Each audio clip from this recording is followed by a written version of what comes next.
Hi there guys, in this video we're going to have a look at a new circle theorem that seems to feature on the IGCSE. And it's all to do with chords, and it's called the intersecting chord theorem. Okay, so there's a chord and there's another chord. Okay, and you can see that those two chords are intersecting, hence the name.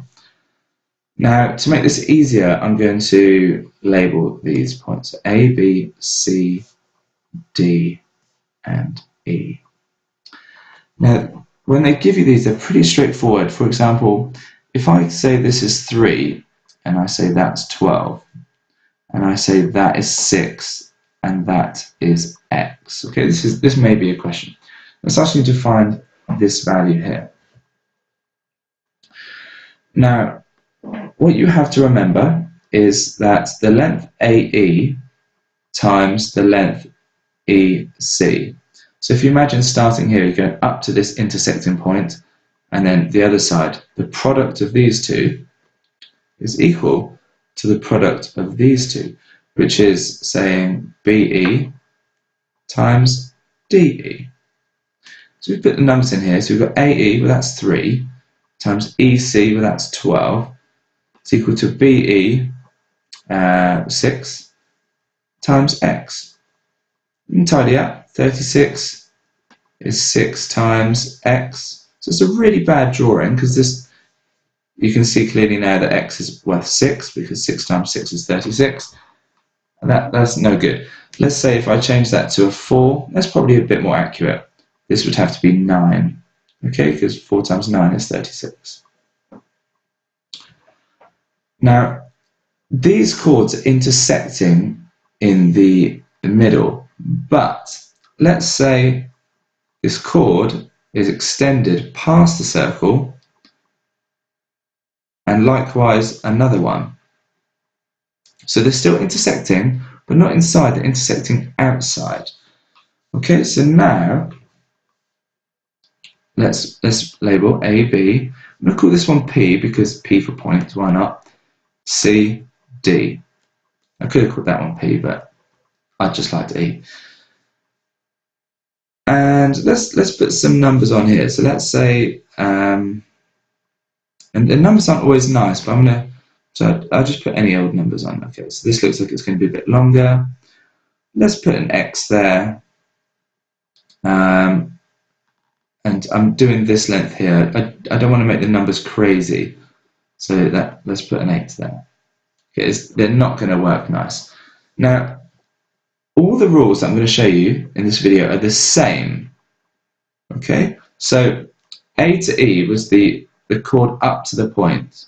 Okay, so A up to the point. Okay, so that means AP, and then it was the other bit. Okay, so it's this other bit from like the other side. So it's BP. So it's a little bit different, but it's also a little bit similar. So it's the whole length times just a little bit outside. So we're going to go from D all the way up to the point, and we're going to times it by this little bit. So you can see the similarities, it's just a little bit trickier. Okay, so AP, that's the whole length, so that must be 12. Times BP, that's 4. D to P, I'm just going to leave it as that for a minute, D to P. And C to P, well that's 5. Okay, so 48 is dP times 5. Okay. So to get dP on its own, I'm going to divide by 5, which is 48 over 5. 9 fives are 45s, and there'll be 3/5 remaining, so it's 9 3/5 or 9.6. But that's dP, okay? That's that whole length there, 9.6, which means I have to take 5 off, and that be 4.6. Okay, I've just shifted that over, and let's get another circle in here. Okay, so do the same again, but this time a chord extending, but instead of, I'm trying to make this happen, I can't. Ugh, Okay, here we go. So instead of actually coming inside, I'm now going to make it a tangent. Okay, you can see the variation. So meeting inside, intersecting outside, but the chord is now become a tangent. Same as for A, B, C, P, I'll call that point, and C. So there's no D. Okay, so this one's actually easier. So just like before, we said the whole length up to the P, so up to the point of intersection, times the bit outside. So from the circle all the way, so we've got that bit, but then we get stuck. So actually what happens is we're just that bit squared, so times it by itself. So here we had this length and this length, here we've only got the one length, so we're just squaring it. And you'll see it more commonly written like this.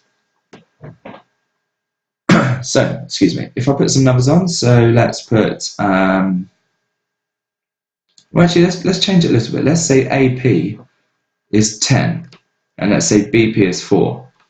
This is how they sometimes give it to you, so then that's 6. And let's say that's X. Now, I could have been clever here, but I haven't been. So AP, that's 10, times BP, that's 4, and we're trying to find this, that's CP squared. So it leaves me with 40 is CP squared. So to get CP, I have to square root it. And square root of 40, if you type that into your calculator, you're going to get an answer of 2 root 10. And that's absolutely fine as your answer, but it may ask you to 1 or 2 decimal places. Okay, but they are the new circle theorems on the IGCSE. I hope that makes sense. Get some exam questions, get practicing. They're very, very straightforward.